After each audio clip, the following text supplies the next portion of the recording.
Welcome back to Gold Fox Wealth. Let's talk money. The champagne has gone warm by the time Marcus lifts his glass. 55 people you employ fill a new building with your name across the front. Vantage glass and facade. And the expansion loan you signed that morning is still folded in your jacket. Marcus, a rival who was never generous, raises his glass. You built this. At 48, you believe him completely because the number in your accounts agrees. Hold on to that toast, because within 2 years, everything left fits into one cardboard box you carry out alone. The framed first contract Vantage ever signed rides under your arm, the only thing worth saving.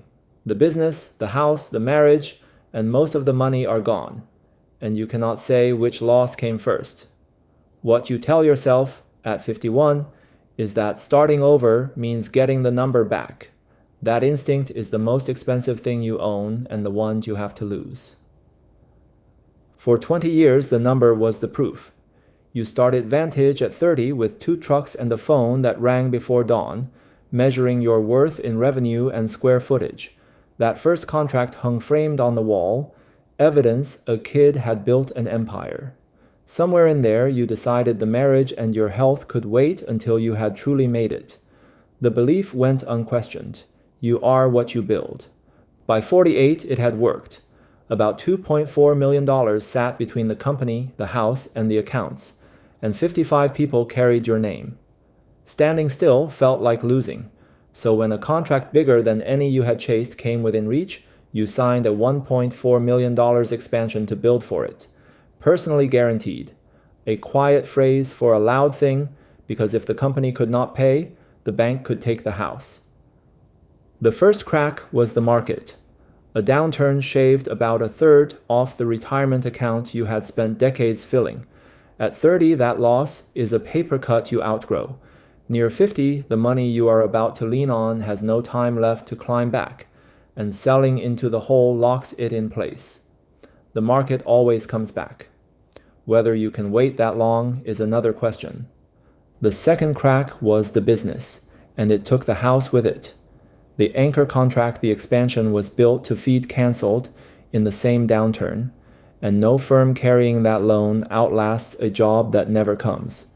Vantage folded the year you turned 50. The personal guarantee reached past the dead company to the equity in your home. A for lease sign went up on the building where Marcus had toasted you. The bank officer read the balance off a form in a flat voice. The same 3 words. You built this. This time it was not a compliment. It was an address the bank now owned. The third crack was your body. A pressure in your chest one evening became an ambulance and a week under hospital monitors. Insured and alive, you still walked out about $38,000 in debt. The out-of-pocket maximum stacked on the weeks an owner in a hospital bed earns nothing. The insured carry medical debt too, because coverage caps what you pay in a year, not what an illness costs a life. Diane sat in that waiting room the whole time, close enough to drive you home and already far away. The fourth crack was the marriage, and it had been cracking the longest. Diane filed while the house was still on the market, and she was hardly alone. More than 1 in 3 people divorcing now are past 50. What she said as the sale closed was quiet and true. You did not lose the family in the collapse, she told you.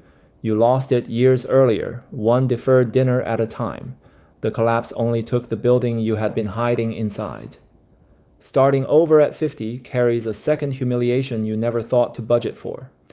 Your calls go out to an industry that once answered within the hour and nothing comes back. Overqualified, expensive, a name that reads like a warning. Most people forced out of a long career after 50 never again earn what they made before, and you understand it now from the inside. Marcus finds you in a diner, still doubling down. The paperwork sits between the ketchup and his coffee, a pen laid across it like a dare. One deal, he says, leveraged, double or nothing, and by spring you have all of it back. Get back in the game, or spend the rest of your life explaining what happened. For a moment you want it. Then you read it, and the arithmetic is the same math that just buried you. borrowed confidence aimed at a bigger bet. It would not build a second act. It would rebuild the machine that fell on you. You set the pen down and say no, finally answering the question you had been avoiding. Starting over was never about the number, and the number was never you. The humbler road began with a call to Theo, an apprentice you once trained at Vantage before he opened his own facade shop. He does not need your title. He needs your judgment. So you take a salaried job under him at about $115,000, less than a third of the roughly $400,000 you once drew as owner. The drop stings on the first of every month, then settles into real work. Quietly, you do the dull, saving things. Max the catch-up contributions the tax code allows once you pass 50. Move what remains into index funds so boring they would embarrass Marcus, and leave Social Security to grow untouched toward 70. That first morning, you hang the framed contract on a rented wall. The second act is not a smaller copy of the first. The crash took the accounts, the guarantee took the house, the illness took the savings, the divorce took the family, and not one of them could reach the judgment those 20 years had built into you, the ability to look at a deal, a drawing, a person, and know what is real. That is what Theo pays for. For 20 years, the contract had said proof I built an empire. Over a smaller desk in a building you do not own, it says proof I know how to build. The one asset you had to lose was the belief that your net worth was your worth, because that belief is what you kept rebuilding, and the only thing that would have collapsed again. You built this, you think, and this time not about the company. Your first act proved you could build something. Your second is knowing the only thing you ever truly owned was the judgment to know what is worth building. Thanks for watching.